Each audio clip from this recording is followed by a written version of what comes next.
Hey guys, welcome back to Worth the Spin. I'm your host, Jack. Hey, here's a fun fact for you. Just found this out today.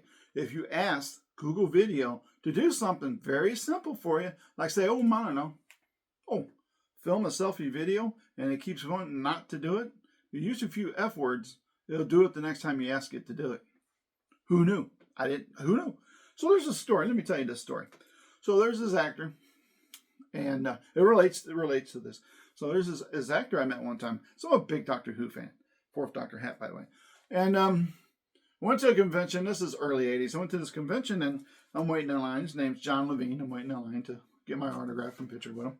Super nice guy. Super nice guy. And so I walk in and I say, hey, how you doing? He said, good. Oh, your name's Jack. I said, yeah. He goes, wow, Jack's a popular name where I come from. I said, well, cool, something to this effect. I'm paraphrasing and trying to remember a very old conversation here. So we got onto a subject, and I'm not sure what. I know what it was. So he said something, and he used the F word. He goes, I hope I didn't offend you. I go, no, not at all. He goes, funny thing about that. He goes, let me tell you a story. I said, okay.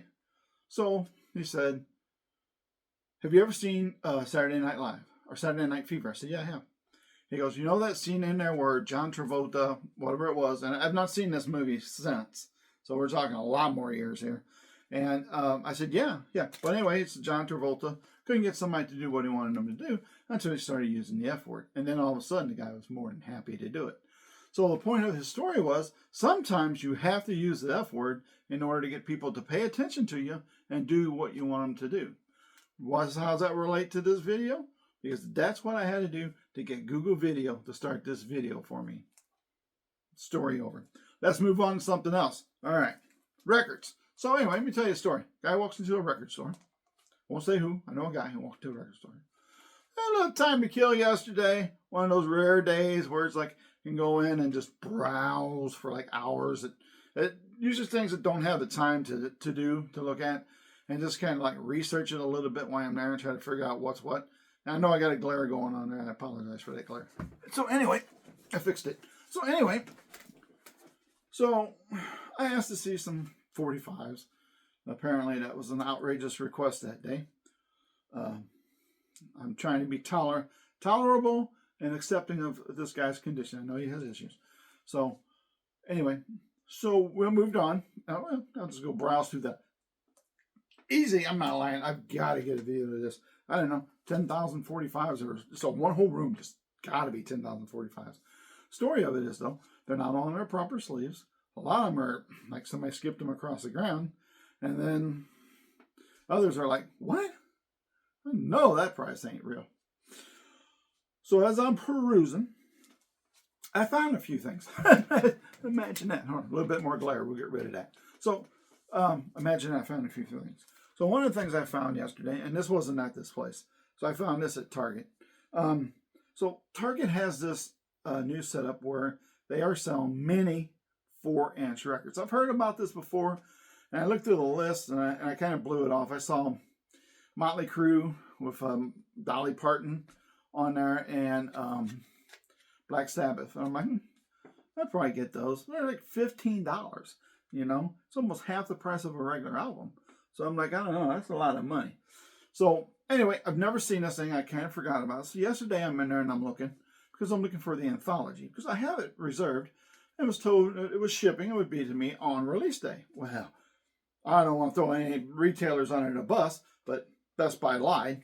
So I went with another place, because Best Buy said it's all available. But if it is available by some chance, we'll let you know and ship it. I'm like, that doesn't do me any good.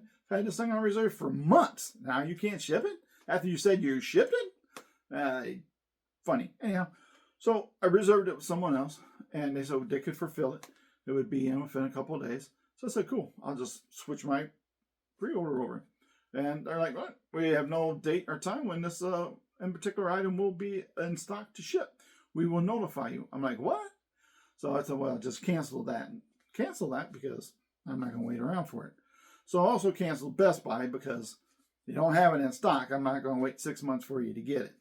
I don't know what the deal is, but Target, Walmart, all of them, you cannot get Beatles Anthology Volume 4 at. Local record store, a guy who I go to that, I don't know, whatever. Record stores in my area are they're unique. I got in one copy. I was confused by one copy, but I got in one copy of Volume 4. None of the box set, which is okay. And sold the one single copy, like when he opened.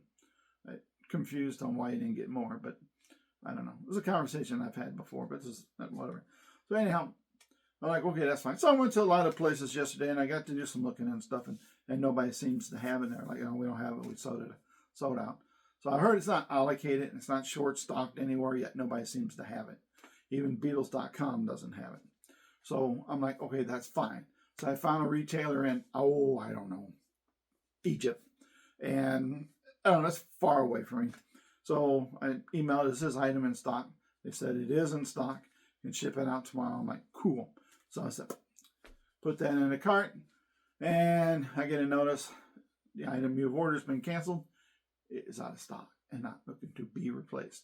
So I've not seen anything on the internet, or I don't know if what's going on. It's maybe the Beatles, someone send this thing to St. Louis, Missouri, or if what the deal is. But getting Anthology Volume 4 has been quite a challenge for me. So now I'm at this point of, you know what, I don't even care. I'm just gonna, if it kind of shows up somewhere, I'll get it, and whatever. So I get an email. I'm setting this up. I'm trying to. I get an email from Best Buy. Your order's been shipped. I'm like, what order? So I go look at my email. Oh, they shipped Volume 4 of Anthology. I'm like, what? I canceled that like 3 days ago when you couldn't get it in stock. So I got an email from this other place. I forget who it was. Your item has been shipped. I'm like, what? I'll look into that. So that's 2. So 2 possible Anthology 4s have been shipped to me. Yet both of them say, your order's been canceled. You may return this item at any time. Yeah. So you haven't seen anything from me about Anthology 4 yet. And if you will, I have no idea. Because I don't know if I'm getting this record or not. I know somebody has my money. 2 places have money. And I haven't gotten anything from anybody yet. So I've got emails out. We're waiting to see. Long story short, we were talking about something else altogether. I don't know how we got onto this. So back to what we were talking about. So I go to Target. Oh, I was looking for Anthology 4. And so anyway, so I go to Target, and they had a big selection of these little 4-inch record things in. They didn't have Motley Crue, and they didn't have Black Sabbath. They were due out on the 28th, apparently. So I got this one because I like this song. I love, I'm that age, and we grew up with Peanuts Christmas. So I figured, what the hell? I have a little bit of extra money. I'll risk it. I'll get this thing and see what it's like, So I got it. So this is a 4-inch Christmas from Target. It has 2 songs on it. Basically, it's a 45. So you're paying $15 plus tax for a 45, just so you know. That's your front cover. That's your back cover of this. This is your inside cover. Get your bifocals, guys. And it's kind of cool. It's kind of similar to the Beatles that they came out for Record Store Day. They're the little 3-inch ones. But you get that little turntable you can play them on. It has a real needle. It's a real little turntable. And I have to admit, I didn't think, why don't I play this on there and see what happens? I think I'll do that after this video, though. And anyway, this is your record that comes in there. It's colored vinyl because I've learned that records don't play unless they're colored vinyl. There's something wrong with them. If you get a black one, it's defective. So, this is the cool little inner sleeve it comes in. So I was kind of looking forward to this because this is the song where all the little peanuts dance around the piano while it's playing. And I love this song. It's ingrained in my head because I grew up as a child watching this every Christmas, which now you can watch it anytime you want because we stream everything. Well, I put it on the turntable. It plays for about 4 seconds, and then it's just not heavy enough for turntable to turn it with a needle on it, apparently. So I've tried 3 times, and I've gotten the same result every time. I admit, I didn't think about putting it on the Beatles 3-inch thing and seeing what happens. I'll do that. So what it sounds like, I have no idea, because I've heard 3 seconds of it. And that's not enough to really judge anything. So far, I'm highly disappointed, and I'm going to be returning this to Target. I want my $15 plus tax back, because I can't play it. It's what's the point? It's just a gimmicky thing, and I thought I would just check it out, And they are kind of cool, I guess. But it's you're in the same boat as the 45. You're going to get up in 3 to 5 minutes, whatever, unless you're listening to Hey Jude. and flip it over, that's a lot of work. So I don't know. So I thought they were kind of cool, but since it won't play, yeah, not so much. All right, now let's move on. So I'm going through this massive room of 45, since whatever, and there's just all kinds of crazy stuff in there. But like I said, most of it doesn't have its original sleeve, which is kind of a bummer, because some of it, if it is a reasonable price, it doesn't have the original sleeve. I'm going to have to try to buy the sleeve off eBay or something, or find another copy down the road that has a sleeve, and I have 2 copies of a single that it doesn't make sense. So there's a reason these things aren't selling. My suggestion, this is a crazy one, was, hey, it's just like Record Store Day's coming up. They don't participate in it because they're a small shop. I get it. And it's an expensive thing. A lot of people are very disheartened with Record Store Day. I understand. And now, like, hey, he talks all the time about I have way too many. I need to get rid of these things. And then I go in there to look at them and they can't find what I want to look for. So I was like, Record Store Day's coming up. People will be looking for bargains. Sell all these like $1 a piece and get rid of them. Clear some room out. The same ones have been there. I don't think anybody's bought 45s from this place in 10 years. And he's like, what? These things are worth money. I can't just sell these things for $1. I don't think you know what you're talking about. It's okay. It's an ideal. It's an ideal. Sorry. So, yeah, I won't be making any suggestions anymore. So I did pick up a few things. I picked up this because it was in a stack of 45 for $25, but he won't sell anything for less. So anyway, it's What Is Life, George Harrison. It's one of my all-time favorite George Harrison songs. And it was in this sleeve, which is not the Beatles, but it's cool to have some extra sleeves of these. I have quite a few extras. They're just cool. It came originally on a picture sleeve. I thought from memory it was in a regular sleeve, and I was wrong. So now I have a 45. I paid 50 cents or a quarter, something like that for it. Whatever the box is marked, so that's all right. And then I picked up this, another George Harrison, Blow Away, which from my bad memory, I guess I got to start writing things down, I thought was a picture, not a picture sleeve single. It's Blow Away, which I love that song. And it came in a matching Warner Enterprise thing. I know it's Dark Horse, but it's Warner owner. Anyway, yeah, so I was wrong about that. So, but again, it was in like the 50-cent box, so I got it. So if I find a sleeve for it, then I've got it. So nothing exciting there, but I did pick those up for dirt cheap pricing, so I thought I would talk about them. So here is the interesting ones, and I'm going to tell you right now, this one's not so interesting. I'm going to tell you right now, I didn't know about these. So in my time of collecting Beatles and other records, I've not heard of these, so I want to look into them a little bit more. This one's not exciting. It's just this one I picked up. It was $4. I don't have it, so I thought I'd get it. It's Paul and Michael, and The Girl Is Mine. Yep. And the flip side of the sleeve is the exact same picture, so no point looking at it. This would be your A side, which is what we care about. And this would be your B side, which is still a really great Michael Jackson song. This is all Thriller, and this is great Michael Jackson stuff, man. It's just a shame about Michael Jackson. He did some really good music, and yeah. So I got that. I didn't have it. Not one that was high on my care about list, but I got it for $4. It was worth it. It's like brand new, so why not? So here's the ones that I found, and these are kind of curious to me because I have not heard of these. So I'm going to have to research them. And all I know is the little facts that I got. So while I was in this room, and it's happened before, another gentleman comes in. He carries a little bitty 45 case with him. And I'll say, hey, how you doing? He's good. How you doing? I'm the only one. I seem to be the only one that ever goes in this room, I think. And he said, oh, you're here again. I said, yeah, again. I was trying to look at some Beatle 45s, picture sleeves and stuff. I'm told we don't have any. He's like, well, there's a whole bunch of them in the closet over here. Did you talk to so-and-so? I said, yeah, I did. I don't think he's in a good mood today. So I yelled at his daughter earlier in front of me, so I don't think he's in a good mood. So if he doesn't have them, then he doesn't have them. He goes, well, that's strange. He gets that way. I said, I know. But I know he has issues, so, it's okay. It's not that big a deal. So I said, hey, let me ask you something, because I've been going through all these 45s. It seems you have put some new ones out. He calls himself the 45 guy.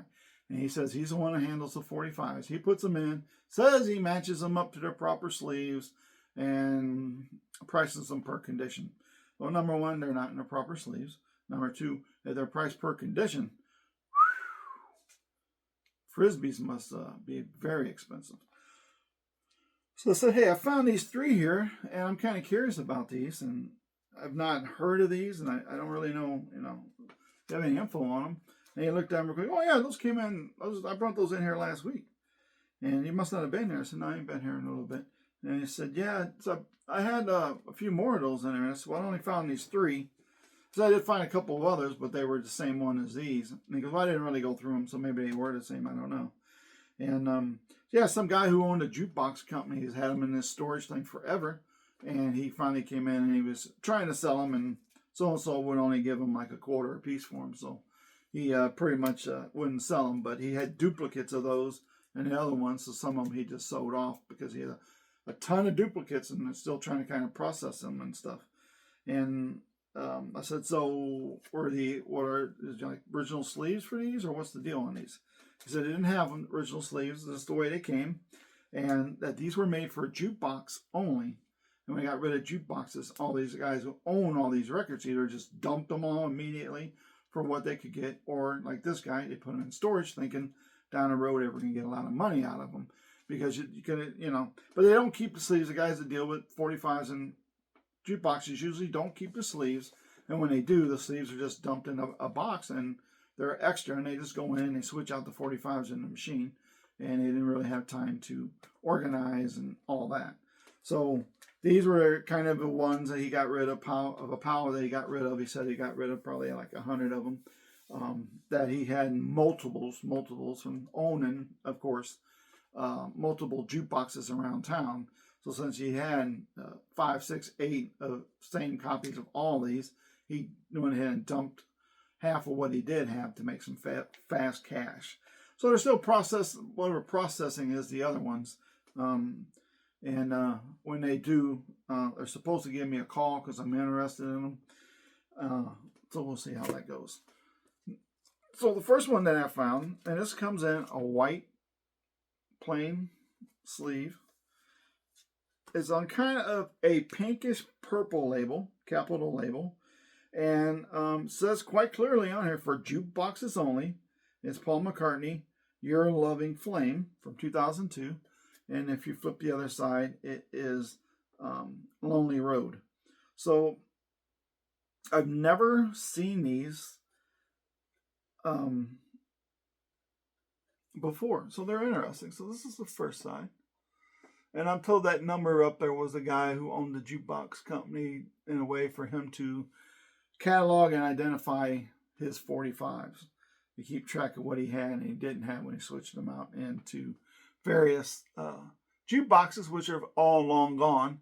And the ones you do see are digital now.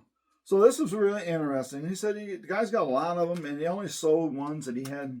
So he had some that were a little more rare that he would have liked to get his hands on, but the owner didn't want to pay for them. So he took them with him when he left. He said, but they would have been worth a lot more money. He said there was a couple of Beatles in there. He remembers that, but he wouldn't pay for what the guy wanted for him. So he just dumped off, like I said, 200 of ones that he had multiples, 8 or more of. And so that's kind of interesting. This one comes in a gray checkered capital sleeve. And I must say, I've not seen this capital sleeve before. And this one is from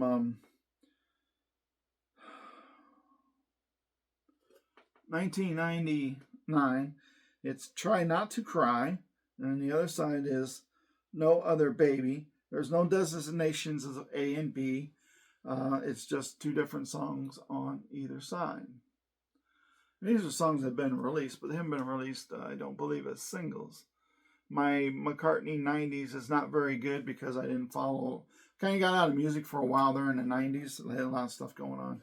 And so my collection reflects the fact that I have not been very active in the 90s because I'm not as knowledgeable on 90s music going into 2000 as I am older stuff. So anyway, yeah, this looks brand new. The other one looked really nice, but it had this line going around the middle of it, like something just kind of ran there and made an impression. But the story I was told was they usually jukebox guys didn't store these in their sleeves they just kind of had a box that they stored them in for quick insertion in and out of machines, because they went all over town to fill the machines with singles. So I guess that makes sense. I remember those days. I remember those days of that record, that little arm going, picking that little 45 up, coming over, flipping it. I'd love to own one of those, just because it's cool. Nostalgia. You get older, that's the way you get.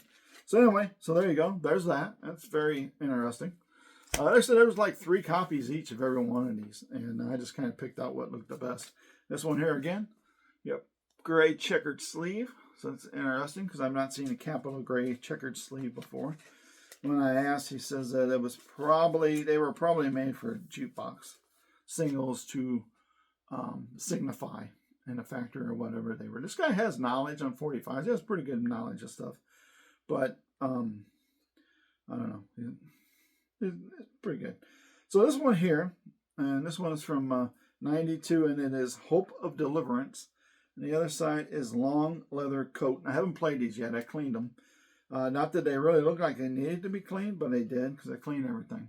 Because you don't know what people have done with them and what might be on there, and if you don't get out of those grooves. And I'm going to say, I've seen a lot of videos lately where they say you don't have to clean new records. Dude, you do.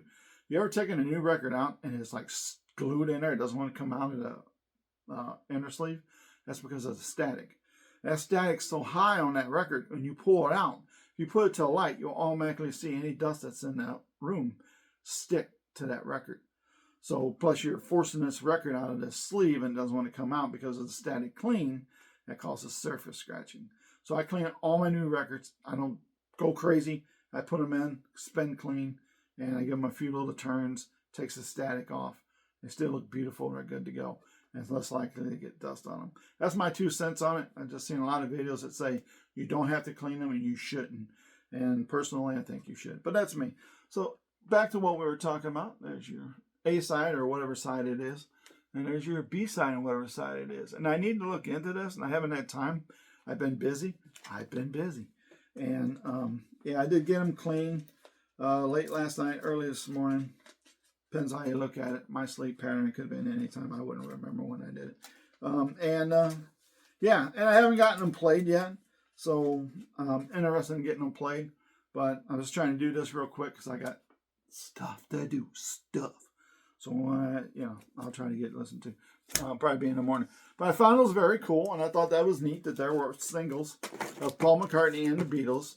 Like I said, I didn't see anything else, any John Lennon or George Harrison or anything of that. He said it's mainly acts that were active in the early 90s through the 2000 that this guy had.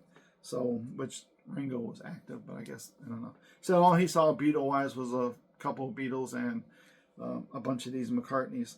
But these were the ones that he had like 9 copies of, and that's the reason why he sold these. The other ones he kept. So I've been interested in seeing what they were. He said he does have some more. He knows they got more than that. If there were like 8 of the same one or whatever, he doesn't know for sure. But he does have them in this room. And he just was going to work on them this weekend, process them, whatever that is, and put them out. So we'll see. That's interesting. So there you go. That's what I got for you there. We'll get into that Black Krills, kids. I promise. We'll do it. All right, we're going to do it next video. And we'll do it. If I stop finding other odds in this. Some of the other little thing. This is cool. So I got this book, which I'm not much on record values. I do know values of some things, and I see some things I think, ooh, that might be really rare. I will look it up. If it's like cheap, because, I'm not past getting a record that's worth, if I see a record and it resells for like $30, $40, and I can pick it up for $5 or $10, I'm going to pick it up because I can get trade out of it down the road. And with record prices the way they are, I like to trade as much as I can, just because, there's a lot going on and we're all paying money out for something. So I told you about this guy. He likes to use this price guide from like 1973 or whatever. So I'm looking through this shelf of books that he has, rock books. And it's always the same books for the most part. So I came across this Goldman's record price guide from 1973. And it looked just like the one I always seen on the counter. I'm like, ooh, what's that? Did he finally decide to upgrade to Discogs or something that's a little more current, because, you know, like in the last video, it was 45 that I've got, I paid, I think, like 15, 20 bucks for it. And been a while, and he's got $250 on it, so I don't know.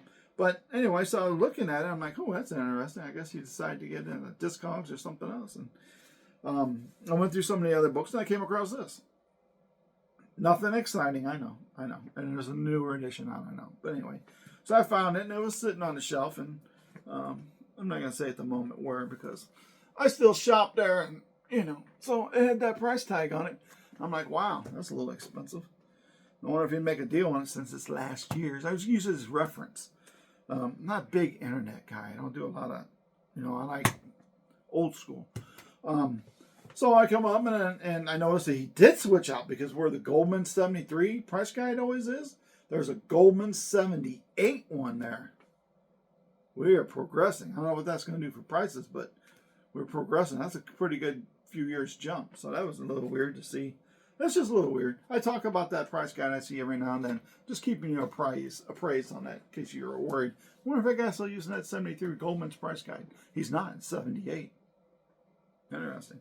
So I walked up and said, hey, man, you know, I was wondering if you do a little bit better on this book. It's outdated. It's last year's, and they're getting ready to do 2026. I'm just going to use it kind of like a reference type thing. And, you know, if you do any better. And he, so what is it? And I handed it to him. He goes, where'd you get that at? I said, on the shelf over there. He goes, did you bring this in with you? I said, no, it's on the shelf over there. And he goes, did you put this price tag on there?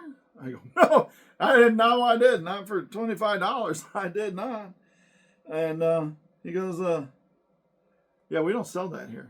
Sure you didn't bring that in with you? I go, no, it was on the shelf over there. It's got your price tag on it. I mean, it's no big deal. I was just wondering if, you know, it's a UK thing, edition. I was curious if you take a little bit less for it, you know, because it's old. And he's like, here, you can have it. I don't know where it came from. I don't want it in my store. It's okay. Thanks. I'll take it. Just a story. Just a story. Interesting. 25 or 24, we won't use it. But we use a nice Goldman's 78. I think it's me. I think I'm missing something here. Maybe I should look on eBay and find some of the old Goldman's price guides and start looking in there. I don't know. Anyway, interesting. That's just part of an interesting story I thought I'd tell. I got to kill a little time. Nobody wants to watch a 5-minute video. All right, so that's all I got for you kids. I'm done. I hope you've enjoyed this video. If you did, hey, give it a thumbs up. My expensive graphics has moved somewhere. I've had a lot going on this morning. Give it a thumbs up if you like this video. Maybe subscribe. Maybe you want to hear me, you know, sit in a room by myself and talk about whatever I talk about. Maybe you don't. But hey, if you like this video, subscribe. Be awesome. Makes me feel better. It makes me feel like, wow, I'm actually doing something people like. That's pretty cool. So other than that, that's all I got for you. Hey, go out there today. Look for some weird records. To me, these are weird. I don't really know the full history of these jukebox things, but I'm going to look into it.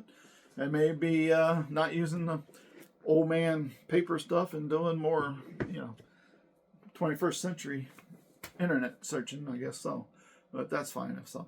But anyway, so go out there and have a good day. See if you can find something rare. If you do, let me know. If you have a history or a link or know something more about these jukebox only 45s, let me know, because they are very interesting. And it's something, if I can get it cheap enough, and these were like $4 a piece, I'll pay that because it's just interesting. It's kind of cool, you know. So that's all I got for you. Go out there, spread a little bit of love everywhere. Not enough love out there in the world today. Be a little understanding of that person there that you're conversating with. They might be having a bad day for various reasons, and they may have a reason to be cranky. You don't know. So go out and do one good deed for someone. Doesn't matter who. Open a door. Give a homeless guy $1. Give him a hot cup of coffee. I did that yesterday. Ooh, I usually don't talk about that. Sorry. Give him a hot cup of coffee or something like that, and just, you know, we're all in this life together. Let's try to make it as enjoyable as possible. Put a soundtrack to your life. Just make sure that soundtrack is on vinyl. Well, you can whatever you want to. I don't care. Vinyl's better, but that's my opinion. That's all I got for you. Next time we will talk about the Black Crowes. I'm telling you, we're going to talk about that dang Black Crowes. All righty. See you later.